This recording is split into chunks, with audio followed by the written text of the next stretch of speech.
ఇక పవన్ కళ్యాణ్ నిన్న మాట్లాడినటువంటి మీడియాలో చేసినటువంటి వ్యాఖ్యలకు సంబంధించి దానిపైన ఏపీ ప్రభుత్వంకి సంబంధించినటువంటి నారాయణ విజయవాడలో స్పందిస్తూ ఉన్నారు. ఇప్పుడు లైవ్ చూద్దాం. సునీల్ చౌదరి గారు కానీ అశోక్ గజపతి రాజు గారు కానీ వారితో పాటు మా ఎంపీలు అందరం కూడా నాని గారు, నేను, తోట నరసింహం గారు, అలాగే జేసీ దివాకర్ రెడ్డి గారు, అవంతి శ్రీనివాసరావు గారు, మేమంతా కూడా ఆ మంత్రులతో కలిసి దీనికి సంబంధిత రాజ్నాథ్ సింగ్ గారి దగ్గరికి కానీ, జైట్లీ గారి దగ్గరికి కానీ, ప్రధానమంత్రి గారి దగ్గరికి కానీ, ఉమాభారతి గారి దగ్గరికి కానీ, ఇలా అనేక మంది దగ్గరికి మంత్రుల దగ్గరికి వెళ్ళి మన రాష్ట్రం యొక్క సమస్యలు వారి దృష్టిలో పెట్టి వాళ్ళ దగ్గర నుంచి గత సంవత్సరంలో 8,500 కోట్ల రూపాయలు మన రాష్ట్రానికి వివిధ రూపాల్లో మనం ఆర్థిక సహకారం తెచ్చుకోవడం జరిగింది. ఇవాళ కేంద్ర మంత్రులు, మన పార్లమెంటు సభ్యులు కూడా నిత్యం అనేక పర్యాయాలు ప్రత్యేక హోదా కోసం పోరాడుతూనే ఉన్నాం. సమస్యలను సున్నితంగా వారి దృష్టికి తీసుకెళ్తున్నాం.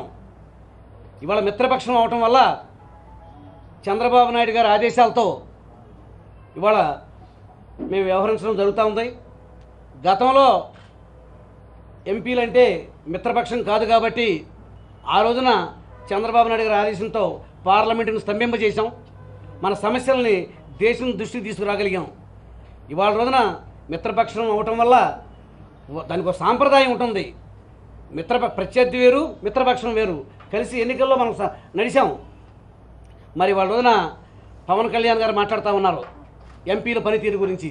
మా పనితీరు గురించి మా ప్రజలు అడగాలి, మా నాయకుడు అడగాలి. మా నాయకుడు ఏది ఆజ్ఞాపిస్తే ఏం చేయమంటే అది చేస్తాం. రాష్ట్రం గురించి మేము అనునిత్యం చంద్రబాబు నాయుడు గారితో కానీ, కేంద్ర మంత్రులతో కానీ నిత్యం కేంద్రంతో మేము సంప్రదింపులు జరుపుతూనే ఉన్నాం. మరి వాళ్ళ రోజున ఏమీ తెలవకుండా మరి వాళ్ళ పవన్ కళ్యాణ్ గారు మాట్లాడతామంటే చాలా బాధాకరంగా ఉంది. ఇవాళ మనం అంతా కలిపి మిత్రపక్షంలో పనిచేసిన వాళ్ళం గతంలో.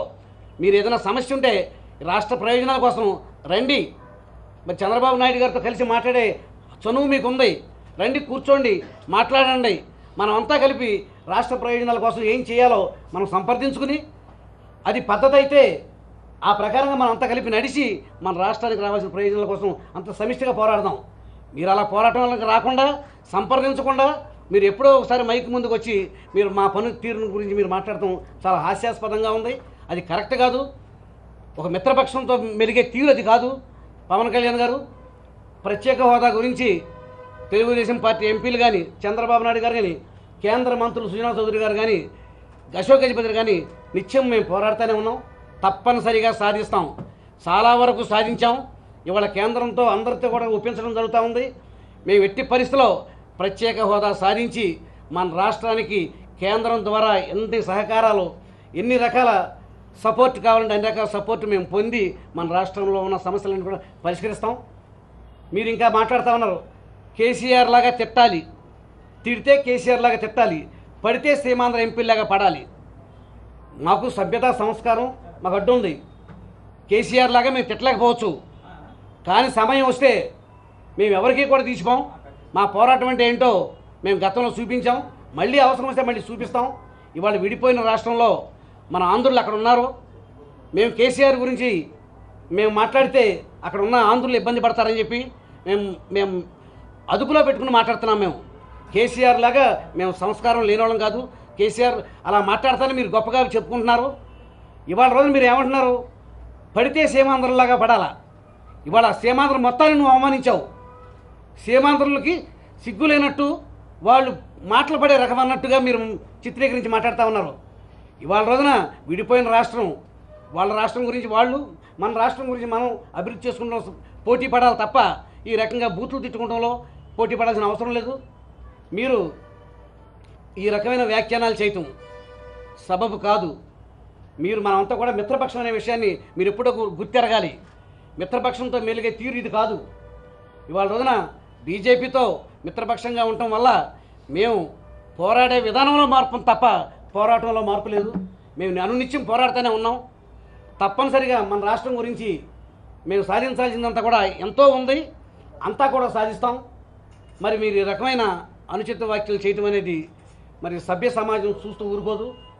మేము ఇంకా మిత్రపక్షంగానే భావిస్తూ మీరు వ్యాఖ్యానాలను వాపసు తీసుకోవాలి. మీరు మిత్రపక్షాలను గౌరవించాలి.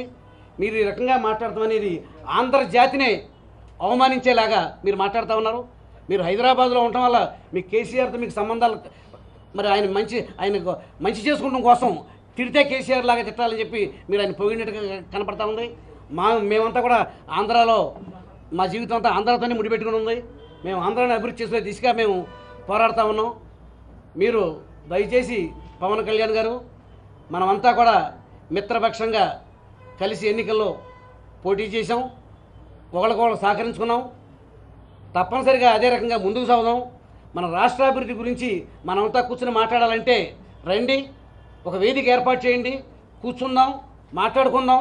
మన రాష్ట్ర ప్రయోజనాల కోసం మీరేం చేస్తారు, మేమేం చేయాలి అనేది మా నాయకుడితో సంప్రదించి కేంద్రం పైన ఒత్తిడి పెంచి మన రాష్ట్రానికి కావాల్సిన ప్రయోజనాలన్నీ కూడా సాధించడంలో మనమంతా కూడా సమిష్టిగా నడుపుదాం.